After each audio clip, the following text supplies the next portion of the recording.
तेली समाजाचे आराध्य दैवत, मानवता आणि लोककल्याणाची शिकवण देणारे संत श्री संताजी जगनाडे महाराज यांचे बावणबीर येथे सामाजिक सभागृह बांधकामासाठी जळगाव जामोद विधानसभा मतदारसंघाचे आमदार डॉक्टर संजय कुटे यांनी 50 लाख रुपयांचा निधी मंजूर केला आहे। काही दिवसातच त्या कामाला सुरुवात देखील होणार असून यासाठी भाजपा जिल्हा कोषाध्यक्ष श्याम अकोटकर यांनी वेळोवेळी पाठपुरावा केला होता।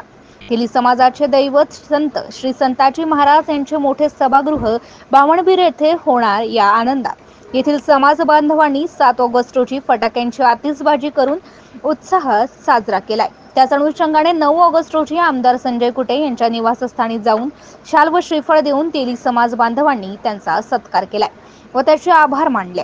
यावेळी डॉक्टर अकोटकर, दादासाहेब सूतगिरणीचे संचालक गणपतराव अकोटकर, बावणबीर येथील माजी पोस्ट मास्तर मधुकरराव अकोटकर, तालुका खरेदी विक्री संस्थेचे संचालक गणेश अकोटकर, बावणबीर सहकारी संस्थेचे संचालक प्रल्हाद मनसोटे, नांदूर अर्बन बँकेचे स्थानिक संचालक राजेंद्र अकोटकर, सुभाष अकोटकर, दीपक ढवळे, योगेश तिखिले, मयूर अकोटकर तसेच भाजपा किसान आघाडीचे तालुका अध्यक्ष योगेश पुंडे, भाजपाचे शक्ती केंद्र प्रमुख रामा घायल उपस्थित होते। MCN न्यूज मराठी करिता रवींद्र शिरस्कार, बावणबीर, संग्रामपूर।